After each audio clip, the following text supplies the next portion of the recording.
In the previous video, we looked at the visual improvements that can be made to tidy up unwanted picture noise by manipulating the gain and preamplifier registers in the Magic Lantern code.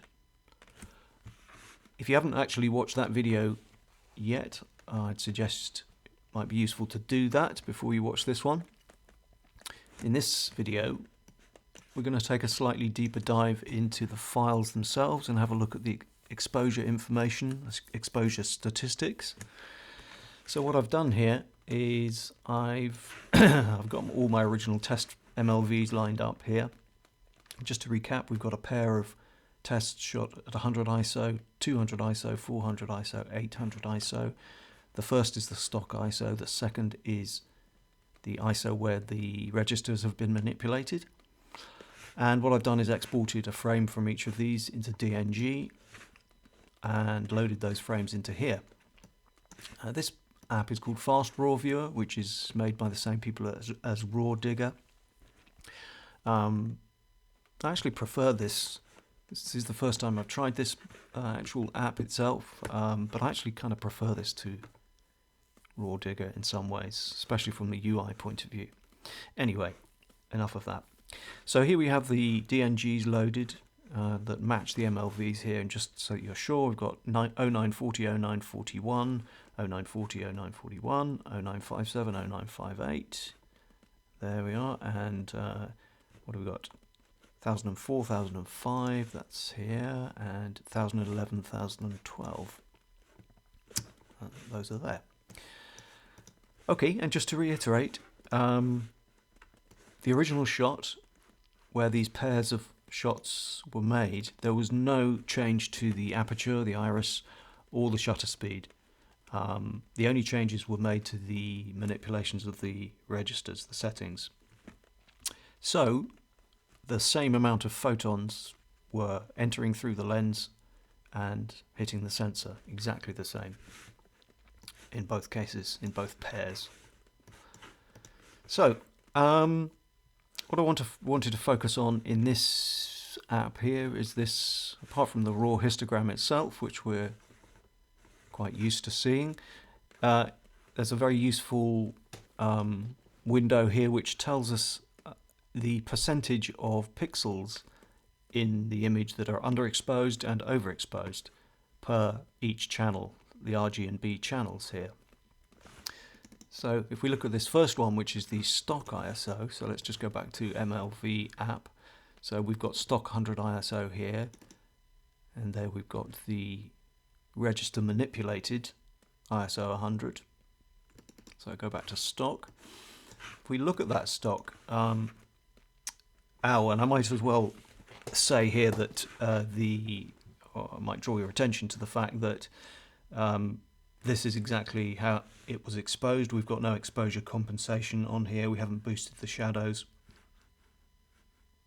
Although you can do that in this particular app. You can boost the shadows, examine the highlights, do quite a few other things, and you can boost the exposure there. But we don't want to do that. We just want to zero that. So we're looking at exactly how it was exposed. So let's look at the stats here. Underexposed, we've got 82, 81, 91. Overexposed, 020, 022, 010. Now let's compare it with its next door neighbour, the registers that have been manipulated. And you'll see that both values drop. So in this particular one, we've got 81, 80 and 91, and 013, 010, 02. So we've had a drop both in the underexposed pixels of the file, which is a good thing, and we've also had a drop of the actual exposure of the highlights here. I conclude from that something is happening when we manipulate the registers that improves both the dynamic range and therefore the shadow noise of the particular shot. Yes, we've got less underexposed here, which is a good thing, and we've got the highlights also being held in check. So let's just go back and check that again. So all of the stats here are better in the tweaked file than the stock ISO. And that's a trend or a pattern that repeats itself across all these files, the 200 ISO, the 400 and the 800. I'll just nip through them. So that's the tweaked 200, stock 200, and we've got stock 400, tweaked 400, stock 800, tweaked 800. So we're seeing that pattern repeated right across these files.